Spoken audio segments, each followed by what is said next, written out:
Yes, members of the community, students and teachers told the State Board of Education they're here to fight for what is right. But at the end of the night, they had to face a ruling they were not expecting. The Connecticut State Board of Education voted Wednesday not to fund the opening of Capital Prep Middletown Charter School, despite passionate pleas from families, students, and educators.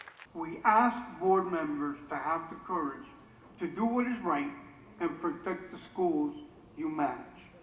At Capital Prep, I know that a school like this can help Connecticut grow, and I think people in Middletown deserve a Capital Prep and this type of education. Capital Prep Middletown was initially approved by the State Board in 2023 when it ranked #1 among 7 other charter school applications. But Capital Prep was later dropped from the funding. And 2 years later, the founder of Capital Prep Middletown, Steve Perry, says they're here to fight for the funding they deserve. We asked that the State Board of Education fulfill its statutory responsibility, which is to decide which school is funded first based upon the scores received during the application process. But the board argues that the decision to fund the schools is up to the legislature.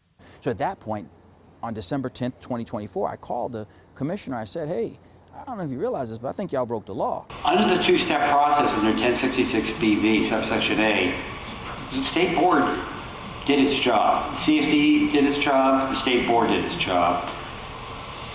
And now, to become a full-fledged charter school again, it's in the hands of the legislature. Director of Legal and Governmental Affairs for the Connecticut State Department of Education, Mike McKeon, explained. They had a great proposal. That's why we gave them the initial certificate of approval, but they're not maybe at the same place or the same context as the other school. We have to determine where they're at, what their chances of success are, and ramping up and getting students and getting up to speed, and that determines where the money is getting. Now, again, the regulatory ruling came as a shock to all the student body, but as for the next step, both Perry and Capital Prep's attorney tell me they will now take this to court. In North Haven, Valerie Moravi, Fox 61.